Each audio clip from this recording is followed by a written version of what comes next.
Hi guys, nandito tayo ngayon sa Tarlac City. Ayan, dito tayo sa may tapat ng TSU. So, dito mo tayo maghihintay habang hinintay natin si Atletang Puyat. Siya yung makakasama natin today sa vlog natin. And i-guide niya tayo papunta dun sa daan kasi kabisado niya dun. Halos araw-araw ata siya nagbabike dun eh. And kasama ko si Babu today. Ayan. And then, biglaan lang to guys. Biglang nagkayayaan kahapon. Hindi ko dala yung motor ko, buti pinahiram tayo ng motor ni Tito Ronald. And shoutout Tito Ronald, salamat po. Napakangas ng motor. Honda Click 150. So dito muna tayo guys, samahan nyo kami ha. Tara!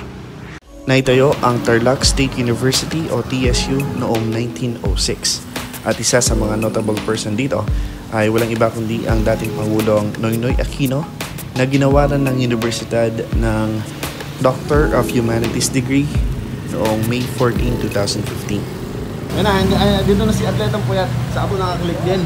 Ambal pala kami ng motor. Ayun siya. Ay, tara. Si Atletang Puyat. Ay, nice. May motodeck sticker din si Trupa. Trupa din, Trupa. Nice. Babu, TSU pa ba to? Ano yan? Ito guys, ito yung Capitol. Alright. Ano pala yung Capitol? Ay naku po, ano to? Museum pala yan, museum. Okay. Ako, reject tong tour guide. Ayun pala, sorry. Ayun po yung Capitol. Okay. Tarlac Capitol. Okay, ayan. Ito si Atletang Puyat. So siya yung magiging guide natin, kagaya ng nasabi ko. Alam niya yung daan. So, chill lang tayo dito. Sunod lang tayo sa kanya. Bango ng manok. Alam ko ito yung way papuntang Kamiling. Kung di ako nagkakamali. Hindi tayo nagkakamali, tama tayo. Is buong araw makulimlim. Nabuti hindi umulan dito sa atin kasi alam ko sa ibang part ng bansa may bagyo eh. Today is March. Today is October 14. Mga Lodi. Nice. Babu, anong tuloy ito? Ikaw na. Ba't ganito yung nakuha kong tour guide?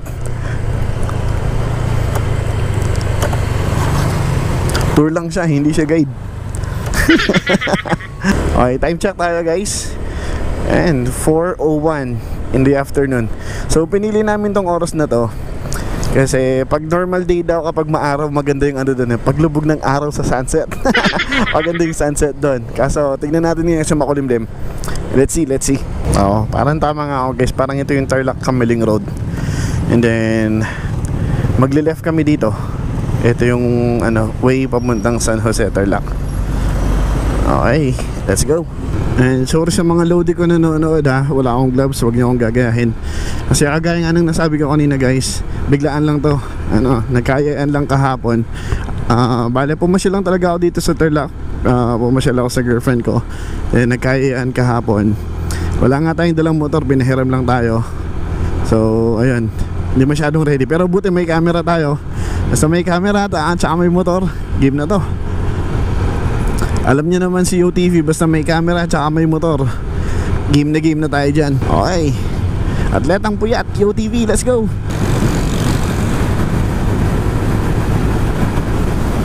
Malayo-layo din pala to ha. Hindi ko sure kung ilang kilometers eh. Tanaw natin kay Lodi mamaya. Ang lubag ng daan. Tapos wala mo masyadong sasakyan na dumadaan dito. Uy, New Zealand again. Nice. There's some cows. There's some goat on the road. Ay, delikado yun ha. Kung hindi ka larto sa daan, sobrang amaze mo sa view. Matalim yung kurbada doon. Solo mo yung daan solid. Sarap magbilad ng palay dito. Ayos talaga tong ayos din tong Click 150 guys.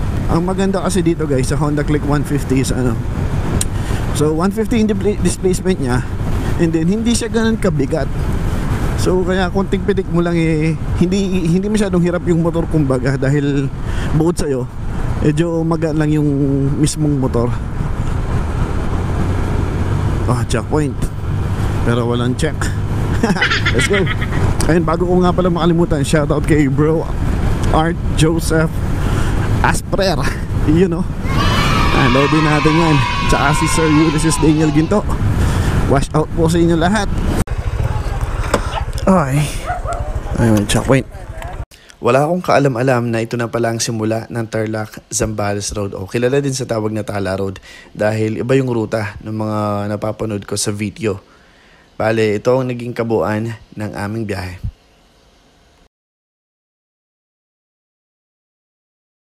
Ang ganda naman ng view. Sarap. Nice. Ay, babagal lang tayo. Namnamin natin yung ganda ng view, guys. Grabe. So, yung mga nagbabike tsaka dito din dumadaan daw. Ganda. May mga kabayo, horsey. Guys, pag pupunta talaga kayo dito sa part ng Tarlac na to, guys, expect nyo yung mga ganyang view. Bubusog talaga yung mata nyo. Huwag siya makakita ng mga palay-palay, mga halaman, mga bundok. Ayan. Grabe. Biglang iba yung ihip ng hangin. Aray. Aray.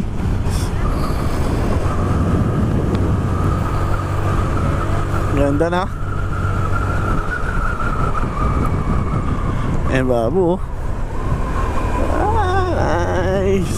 Madilim dun. Sana hindi nakabutan ng ulan. Wala tayong kapotets.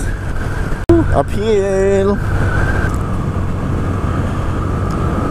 Ayan. Ay, alam ko tong ano na to. Dito marami nagpipicture. Ayan. Ikaw? Sige. Ayan, ganda ng view. Guys, tingnan mo yun sa baba. Nabibideo mo ba? Ang galing mo. Dito madami ako nakita nagpipicture dito. Sa may ano na yan, umakit sila. Kaso pinagbabawal yan kasi nga baka maano yung lupa, mag-landslide. Okay, may mga ano dito guys may mga sityo-sityo sila na tawag dito. Kaso hindi ko alam kung like which part, nasang part na tayo. Ano to? Anong part na to? Di ba may mga sityo-sityo sila? Mga ganun. Tala na rin to Tapos sabi ni Kuya Anza pa rin daw to. Okay. Kasi kung gusto niyo tayo maglakad. Yan pa yung pababa na yun, no? Sa bababa. Yung pababa doon. Sa tayo doon. Dito pa ganun? Hindi nga natin dito. May view. Pag nandito ka guys, makakalimutan mo na may COVID. What a view. Let's go. Sundan natin ulit si atletang puyat. Buti hindi siya puyat ngayon.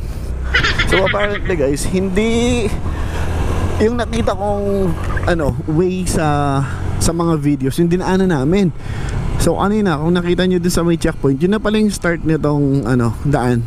Kaya pala dun palang parang sobrang ganda na ng So ito na pala yung start, yun na pala yung start ng Tarlac-Zambales Road. Grabe, tarik ng daan dito.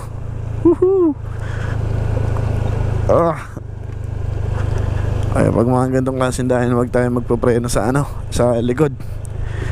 So ang logi natin mga automatic is wala tayong engine brake. Grabe yung tarik. Kita nyo yung pababa. Nasa Baguio. Mas matarik pa. Grabe naman to. Kita nyo to guys. Nice. Kung ikaw yung driver, hindi mo ma-enjoy yung view kasi focus ka sa daan. Grabe yung tarik. Totoo nga. Malalaglag yung tiyan ko. Nakagano yung tiyan ko, nahihirapan ako.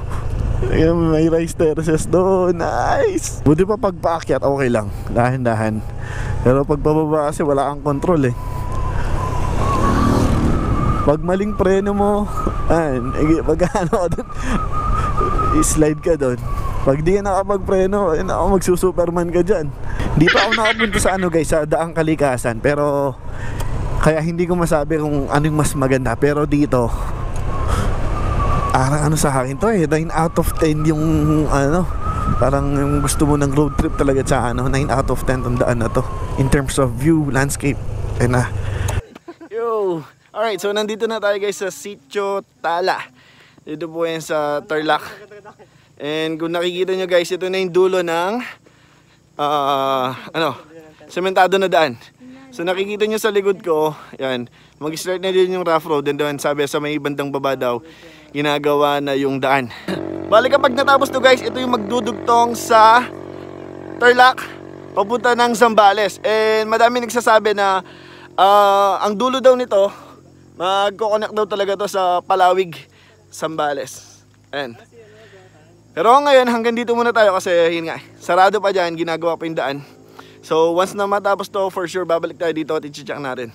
Atletang Puyat is in the house. Atletang Puyat. Yun. Hello guys. And Babu. Bro, hi ka naman sa mga viewers natin. Yun. May mga nagtatanong bro, bakit daw Atletang Puyat? Ano kasi, yung kasi grupo na yun, ginawa ni Sir Michael Batak ng TAS-AS para sa mga call center na atleta. So pag call center, puyat ka eh. So, yan.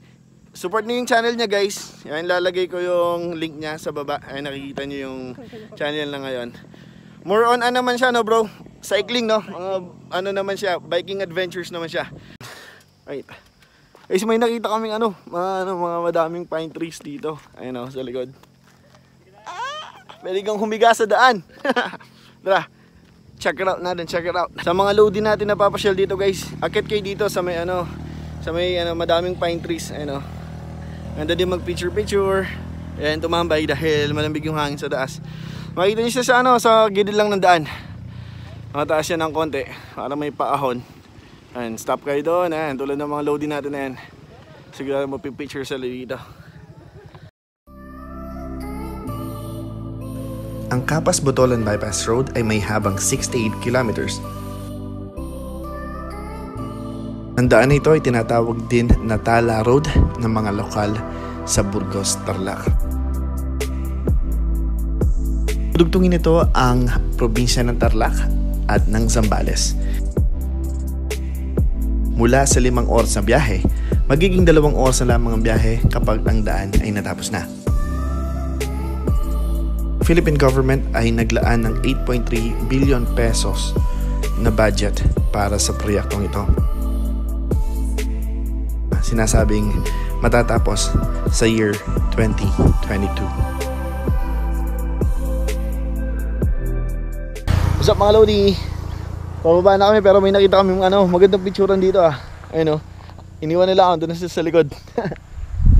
Oh, may kubo dito. kaya na. Selfie. Gitin ko si madam. Selfie ka muna dyan. Tayo dito lang tayo. Kaya makakit dun eh. Mabigat kasi yung bato. Mabigat yung bato. Di tayo makakit dun. Ayun si Babu. Selfie. Hey guys. Ayan. So nakadaming picture na si Babu. Okay na kami dito sa may Tarlac, Zambales Road. Sulit yung biyahe dito. Muli, thank you kay Bro Chosen, Atletang Puyat. Salamat sa pagsama niya, pag-guide niya sa atin dito. Support yung channel niya guys. Okay, so bababa na kami. And si Babu nag-aaya dun sa may kainan daw dito sa may Tarlac. Ewan ko kung anong lugar yun, pero tara, tignan natin. Hi guys, nandito pa rin tayo sa Tarlac City. And dahil na nagutom si Babu sa kaka-selfie, and kain muna tayo dito sa Randy's Kitchen Cafe. Tara, pasok tayo.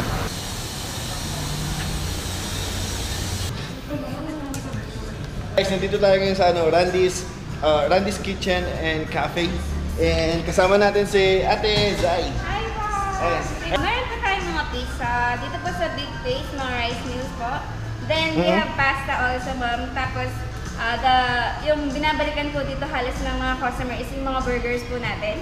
Tapos nagsiserve din po kami ng chicken wings. Ano yung mga bestseller natin? Sa Big Face po, pinaka-bestseller po namin yung beef brisket roast po. 12 hours braised roasted po siya, kaya talagang siguradong malambot po yung beef natin, sir. Then sa burgers naman, sir, we have mushroom BLT and the Samoan po. Yung Samoan, sir, isa sa pinaka-bestseller namin, Hawaiian style po siya. Nice. Feeling ko yun yung orderin namin eh. Sige. Before kami umorder, Ate Zai, invite mo yung mga viewers natin. Hello po, try na po Cafe, siguradong panalo po lahat ng food and drinks namin. Thank you po! Thank you, Ate Zai. Okay na guys, order muna kami. Diyan muna tayo. Kain tayo.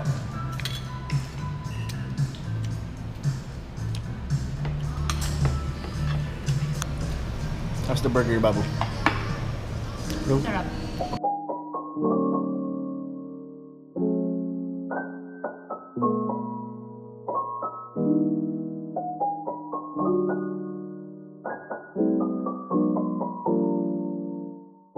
Hi guys, so ayun, tapos na kaming kumain and ako, maraming salamat sa pagsama niyo sa adventure natin. Napakasayang araw na naman. We just discovered good food, great places, and awesome people. Alright, so sa mga hindi pa nakasubscribe sa channel ko, please subscribe and hit that notification bell para makita nyo yung mga future videos natin. Again guys, this is Yo TV, that is Babu, and that is Ate Zai. Alright, hanggang sa muli, paalam!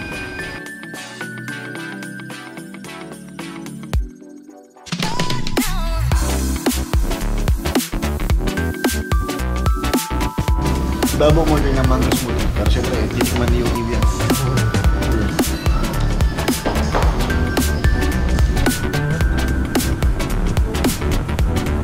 Check natin yung motor natin guys. Malinis na ulit, parang hindi galing sa bundok. Thank you mga kuya. What?